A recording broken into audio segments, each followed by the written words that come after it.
Et il n'est pas bon donc d'être un opposant à Macron.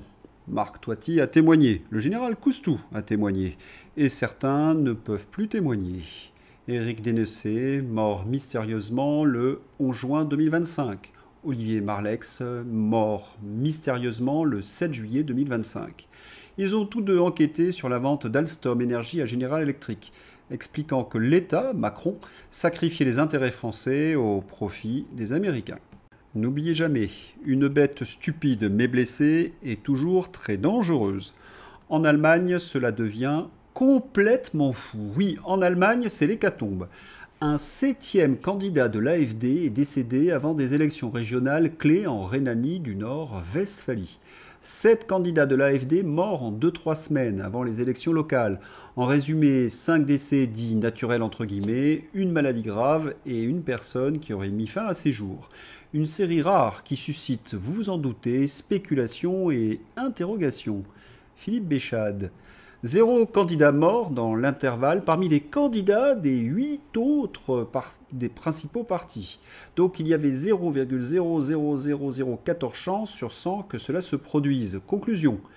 Les candidats de l'AfD survivants doivent jouer au loto, les probabilités sont en leur faveur. L'euro million est assuré pour l'un d'eux.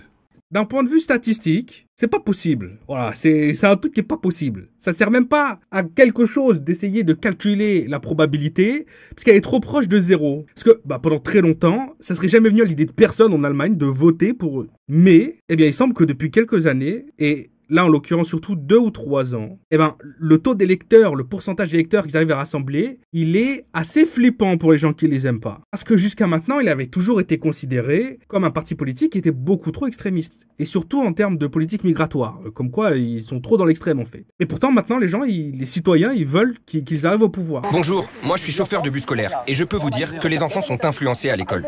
Les profs leur disent de ne pas voter AfD. Ça va trop loin.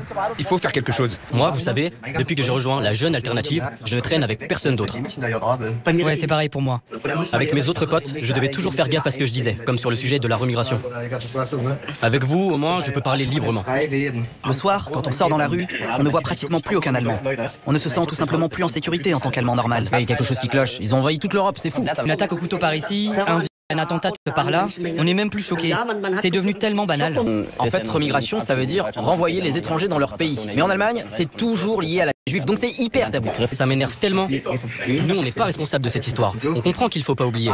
Ok, mais notre vie entière ne peut pas tourner autour de ça. Est-ce qu'on doit être tenu responsable des actions de nos grands-parents? Oui, mais si tu dis que c'est pas de ta faute, tu passes pour un malpropre, un mauvais Allemand. Alors, pour que vous compreniez quand même de qui on parle, l'AfD, je vais vous lire leur programme, ok? Leur programme public. Comme ça, vous allez bien comprendre la situation. Alors déjà, anti-migration totale. Plus de migrants. Remigration massive. Mais nos ennemis deviennent complètement fous.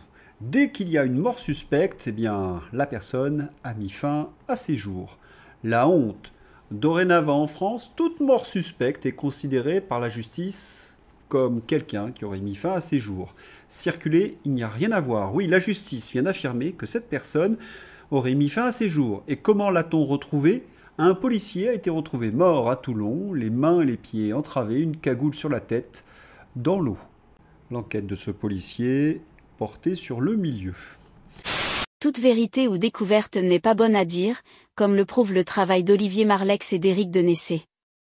Le policier, récemment éliminé, était en charge d'une affaire de narcotrafiquants. On peut se poser la question, ce qu'il a découvert devait gêner, soit l'organisation, soit un ou des membres de ce gouvernement. Cette affaire me fait penser au juge Pierre Michel qui était sur le point de faire tomber une organisation similaire à Marseille également. Ce juge a été abattu alors qu'il circulait à moto, en 1981. Pour les personnes intéressées, j'ai mis un lien en description. Cette affaire est passée dans l'émission « Faites entrer l'accusé ». Merci à tous. N'oubliez pas de mettre un pouce.